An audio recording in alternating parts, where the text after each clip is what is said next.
بسم اللہ الرحمن الرحیم۔ السلام علیکم معزز طلباء کرام، آپ سب کیسے ہیں؟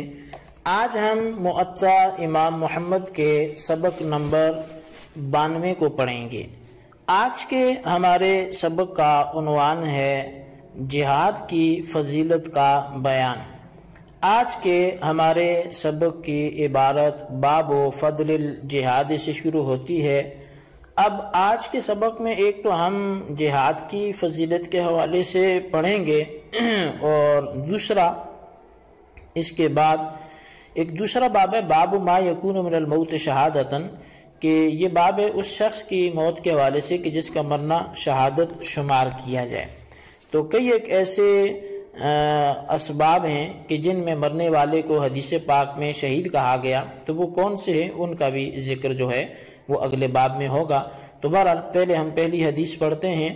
امام محمد رحمۃ اللہ علیہ لکھتے ہیں کہ اخبرنا مالک حدثنا ابو الزناد عن الاعرج عن ابی ہریرہ عن رسول اللہ صلی اللہ علیہ وسلم قال مثل المجاہد فی سبیل اللہ كمثل الصائم القانت الذي لا يفطر من صيام ولا صلاة حتى يرجع۔ امام محمد رحمۃ اللہ علیہ لکھتے ہیں کہ امام مالک نے ہمیں خبر دی کہ ہمیں ابو الزناد نے اعرج سے اور انہیں حضرت ابو ہریرہ رضی اللہ تعالیٰ عنہ نے رسول اللہ صلی اللہ علیہ وسلم سے حدیث پاک سنائی کہ اللہ تعالیٰ کی راہ میں جہاد کی مثال یوں ہے کہ کوئی شخص لگاتار روزے رکھے، صبر کرے اور لگاتار نماز پڑھے یہاں تک کہ وہ آدمی جہاد سے واپس گھر کی طرف لوٹ آئے۔ اخبرنا مالک حدثنا ابو الزناد عن الاعرج عن ابی ہریرہ رضی اللہ عنہ قال قال رسول اللہ صلی اللہ علیہ وسلم والذی نفسی بیدہ لوددت ان اقاتل فی سبیل اللہ فاقتل ثم احیا فاقتل فکان ابو ہریرہ رضی اللہ عنہ یقول ثلاثا اشہد للہ۔ امام محمد فرماتے ہیں کہ ہمیں امام مالک نے ابو الزناد سے اور انہیں اعرج نے ابو ہریرہ رضی اللہ عنہ سے روایت کیا کہ حضور نبی کریم صلی اللہ علیہ وسلم نے فرمایا کہ اس رب کی قسم جس کے قبضہ قدرت میں میری جان ہے، میں چاہتا ہوں کہ اللہ تعالیٰ کے راستے میں جہاد کروں اور شہید کر دیا جاؤں، پھر زندہ کیا جاؤں، پھر شہید کیا جاؤں۔ حضرت ابو ہریرہ رضی اللہ تعالیٰ عنہ فرمایا کرتے تھے کہ میں قسمیہ کہتا ہوں کہ حضور صلی اللہ علیہ وسلم یہ بات 3 دفعہ فرمایا کرتے تھے۔ اچھا، کسی شخص کے لیے روزانہ روزہ رکھنا اور لگاتار نماز میں مشغول رہنا یہ ظاہر ایک مشکل کام ہے، لیکن اگر کوئی شخص اس کا ثواب حاصل کرنا چاہے تو اللہ تعالیٰ نے اس کے لیے جہاد فی سبیل اللہ میں یہ ثواب پوشیدہ فرما دیا ہے۔ اس ثواب کے بیان فرمانے سے دراصل جہاد کا مقام و مرتبہ بیان کیا گیا۔ اسی طرح آپ نے بار بار شہادت کی تمنا کا اظہار فرما کر بھی جہاد فی سبیل اللہ کی اہمیت روشن فرما دی، حالانکہ نبی دو عالم صلی اللہ علیہ وسلم کا مقام و مرتبہ کسی دوسرے کو ملنا وہ تو ناممکن ہے۔ تو معلوم ہوا کہ جہاد فی سبیل اللہ یہ ایک عظیم عمل ہے۔ اللہ تعالیٰ خلوص سے نیت کے ساتھ یہ مرتبہ ہمیں بھی عطا فرمائے۔ اللہم ارزقنا شہادتا فی سبیلک واجعل موتنا فی بلد رسولک صلی اللہ علیہ وسلم۔ یہ دعا بھی ہمیں اس حوالے سے مانگتے رہنا چاہیے۔ تو بہرحال یہ ہمارا باب مکمل ہوا۔ اب ہم بڑھتے ہیں باب ما یکون من الموت شہادتا، کہ وہ باب کے وہ شخص کی موت کی جس کی موت کو شہادت گنا جائے۔ اخبرنا مالک اخبرنا عبد الله بن جابر بن عتیق عن عتیق بن الحارث بن عتیق وهو جد عبد الله بن جابر انه اخبره ان جابر بن عتیق اخبره ان رسول الله صلی اللہ علیہ وسلم جاء يعود عبد الله بن ثابت فوجده قد غلب فصاح به فلم يجبه فاسترجع رسول الله صلى الله عليه وسلم وقال غلبنا عليك يا أبا الربيع.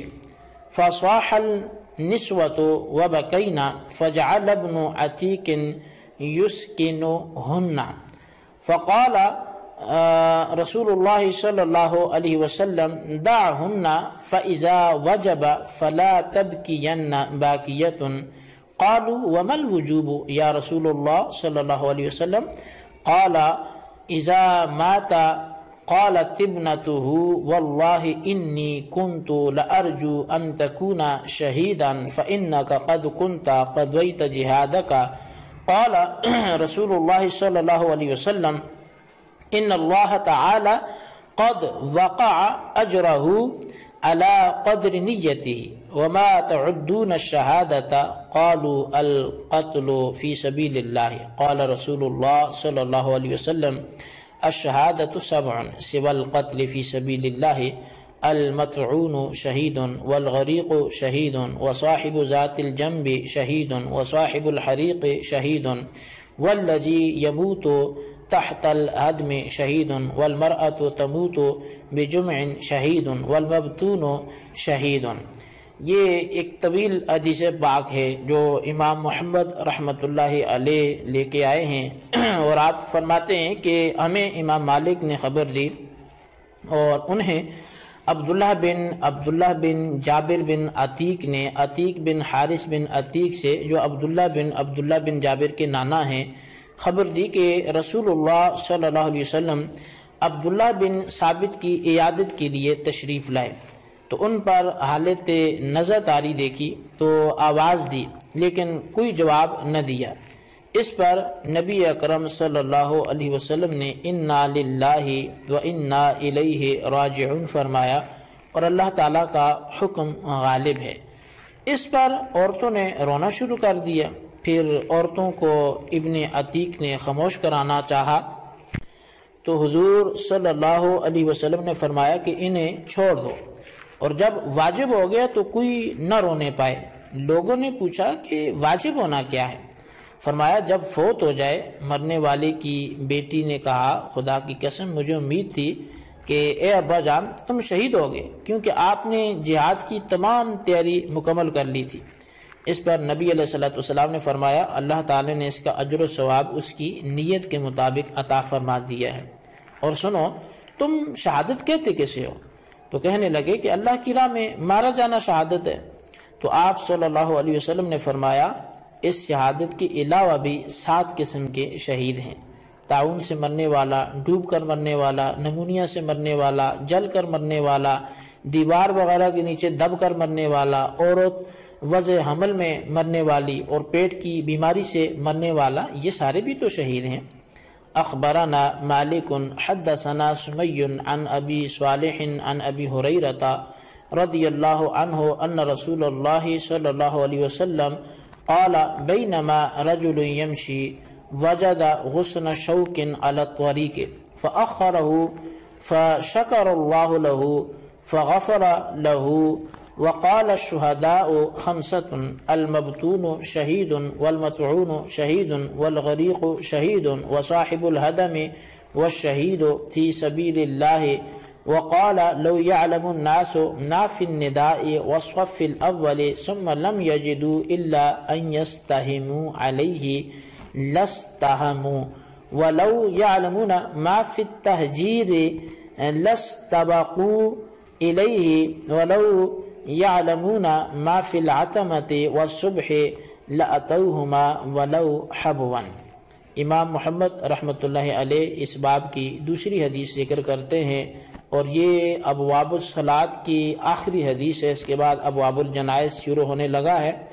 امام محمد فرماتے ہیں کہ ہمیں امام مالک نے خبر دی کہ مجھے سمی نے ابو صالح سے حدیث سنائی کہ حضرت ابو ہریرہ رضی اللہ عنہ کہتے ہیں کہ رسول اللہ صلی اللہ علیہ وسلم نے فرمایا کہ چلتے چلتے کسی نے راستے میں کانٹے دار ٹہنی پائی، پھر اسے راستے سے ادھر ادھر کر دیا، تو اللہ تعالیٰ نے اس بات کی قدر فرما کر اس کی بخشش فرما دی، اور فرمایا کہ شہید 5 قسم کے ہیں: پیٹ کی بیماری سے مرنے والا، طاعون میں مرنے والا، ڈوب کر مرنے والا، دیوار وغیرہ کے نیچے آ کر مرنے والا، اور اللہ تعالیٰ کی راہ میں شہید ہونے والا۔ پھر فرمایا کہ اگر لوگوں کو پتہ چلتا کہ اذان اور پہلی صف میں کیا برکتیں رکھی ہیں تو اس کے لیے قرآن اندازی کرتے، اور اگر یہ جانتے کہ مسجد میں پہلے آنے کا کتنا اجر و ثواب ہے تو اس پر ایک دوسرے سے بڑھنے کی کوشش کرتے، اور اگر نماز عشاء اور نماز صبح کا ثواب اور برکت جانتے تو گھٹنوں کے بل چل کر آتے۔ تو خیر، یہ مذکورہ احادیث میں اقسام شہادت اور بعض مخصوص اعمال کے فضائل کا اجمالی ذکر کیا گیا ہے۔ تو شہادت کو بنیادی طور پہ آپ 3 قسموں میں تقسیم کر سکتے ہیں۔ ایک وہ شہادت جو دنیا و آخرت میں ہے، دوسری صرف دنیاوی شہادت، اور تیسری صرف اخروی شہادت۔ پہلی جو قسم ہے اس کے تو اشخاص وہ ہیں جو اللہ تعالیٰ کی دین کی سربلندی اور رضا الہی کے لیے کفار کے ہاتھوں شہید کر دیے جائیں یا ظلماً قتل کر دیے جائیں، لیکن شرط یہ ہے کہ ان کا عقیدہ درست ہو۔ تو ایسے شہداء کا فقہی حکم یہ ہے کہ انہیں غسل بھی نہیں دیا جاتا اور آخرت میں ان سے پوچھ گچھ بھی نہیں ہوگی۔ تو یہ دنیا و آخرت میں جو شہادت ہے یہ اس کے حوالے سے گفتگو تھی۔ اچھا، دوسری شہادت یعنی صرف دنیاوی شہادت، تو یہ وہ لوگ ہیں جو اغراض فاسدہ کے لیے لڑے، مثلا ناموری، حصول دولت وغیرہ کے لوگ مجھے شہید کہیں، تو انہی دنیاوی شہید تو کہا جائے گا، تو ان کو بھی غسل تو نہیں دیا جائے گا، لیکن قیامت کے دن ان کا شدید مواخذہ ہوگا، اور اللہ تعالیٰ فرمائے گا کہ انہی سے جا کے اجر لو جن کے لیے تم نے یہ اعمال کیے تھے۔ تو یہ ریاکاری کی نظر ان کے سارے اعمال ہو جائیں گے۔ اچھا، تیسری قسم میں بہت سے لوگ آ جاتے ہیں، یعنی جو اخروی شہید ہیں۔ دنیاوی طور پہ تو شاید انہیں شہید نہ کہا جائے اور بعضوں کو کہا بھی جائے، لیکن اللہ کے ہاں وہ شہید ہوں گے۔ امام سیوطی شافعی رحمۃ اللہ تعالی علیہ نے ابواب السعادت فی اسباب الشہادت میں 43 اقسام اس کی ذکر فرمائی ہے، یعنی جو ایسے شہید کے جو آخرت میں تو شہید گنے جائیں لیکن دنیا میں ان کو شہید نہ گنا جائے۔ تو خیر، چند ایک ذکر کی جاتی ہے کہ طاعون سے مرنے والا یہ بھی شہید ہے، یہ آخرت میں مطلب اخروی نظر میں شہید ہے، دنیاوی طور پہ بھلے اسے کوئی شہید بولے یا نہ بولے۔ پھر پیٹ کی بیماری سے مرنے والا شہید ہے، ڈوب کر مرنے والا شہید ہے، نمونیا سے مرنے والا شہید ہے، آگ میں جل کے مرنے والا، یعنی قدرتی طور پہ نہ یہ کہ خود آگ لگا کر اس میں جل جائے، وہ تو سوسائڈ جو ہے خودکشی ہے اور یہ حرام ہے۔ اور اس کے حوالے سے فرمایا کہ جو خودکشی کرے گا تو قیامت تک پھر اسے اسی عذاب میں رکھا جائے گا کہ جس میں اس نے اپنے آپ کو خود مارا تھا۔ تو اسی طرح حمل والی عورت اس مرض میں مر جائے تو وہ بھی شہید ہے، مکان وغیرہ کے نیچے کوئی دب کر مر گیا تو وہ بھی شہید ہے۔ اسی طرح شہادت کی تمنا لیے، آرزو لیے کوئی مر گیا تو وہ بھی شہید ہے۔ تو حالت سفر میں مرنے والا بھی شہید ہے، اسی طرح بخار میں مرنے والا شہید ہے، سانپ کے ڈسنے سے مرنے والا شہید ہے، دھوپ کی شدت سے مرنے والا شہید ہے۔ اچھا، کسی کو درندہ مار دے تو وہ مر گیا تو شہید ہے، سواری سے گر کے مر گیا تو شہید ہے، مکان وغیرہ سے گر کر مر گیا تو شہید ہے، اللہ کی راہ میں نکلا اور مر گیا تو شہید ہے، اپنے مال کی حفاظت کر رہا تھا اور اس میں مر گیا حفاظت پر تو بھی شہید ہے، اپنے دین کی حفاظت کر رہا تھا پھر مارا گیا پھر شہید ہے، اپنا دفاع کرنے پر مارا گیا پھر شہید ہے، اپنے اہل و عیال کی حفاظت کرنے پر اسے مارا گیا تو بھی شہید ہے۔ اچھا، اپنی چھینی ہوئی چیز کو چھڑانے پر مارا جانے والا، کسی نے اسے چیز چھین لی تھی اور یہ اسے واپس لے رہا ہے تو پھر بھی یہ شہید ہے۔ اسی طرح جیل میں بے قصور قید میں مرنے والا یہ بھی شہید ہے۔ اچھا، عشق میں پاک دامن رہتے ہوئے اور پوشیدہ رکھتے ہوئے مر جانے والا، یعنی کسی سے محبت ہے لیکن اس پر بھی اظہار نہیں کیا اور کچھ خلاف شرع کام بھی نہیں کیا اور یہ تمنا دل میں لیے فوت ہو گیا تو اس کو بھی شہادت کا مرتبہ ملے گا۔ اسی طرح حمل میں مرنے والی عورت، طالب علم جو علمی راہ میں مار گیا، طاعون کی وبا پھیلنے پر اپنے گھر یا شہر میں ہی رہتے ہوئے اس بیماری میں مبتلا ہوئے بغیر مر جانے والا یہ بھی شہید ہے۔ تو ظالم بادشاہ کے سامنے کلمہ حق کہنے کے بدلے میں اسے مار دیا گیا تو بھی شہید ہے۔ عورتوں سے اجتناب کرتے ہوئے غیرت کی وجہ سے مر جانے والا یہ بھی شہید ہے۔ اہل و عیال کی خورد و نوش کا سامان لاتے ہوئے رستے میں مر جانے والا یہ بھی شہید ہے۔ ثواب کی نیت سے اذان کہنے والا یہ بھی شہید ہے۔ بہت سے مطلب اور بھی اقسام ہیں، تو خیر اس کے لیے تفصیل کے لیے آپ امام سیوطی کی ہی کتاب کا مطالعہ کر لیں۔ تو بہرحال کثیر ایسی اقسام ہیں کہ جو حکمی طور پہ اخروی طور پہ تو وہ شہید ہوتا ہے، دنیاوی طور پہ ہمیں اسے شہادت کا ہم لقب دیں یا نہ دیں، تو بہرحال اللہ تبارک و تعالی ہمیں اس نعمت سے سرفراز فرمائے اور اللہ ہمیں اپنی رضا کے لیے مرنا نصیب فرمائے۔ آمین بجاہ النبی الامین صلی اللہ علیہ وسلم۔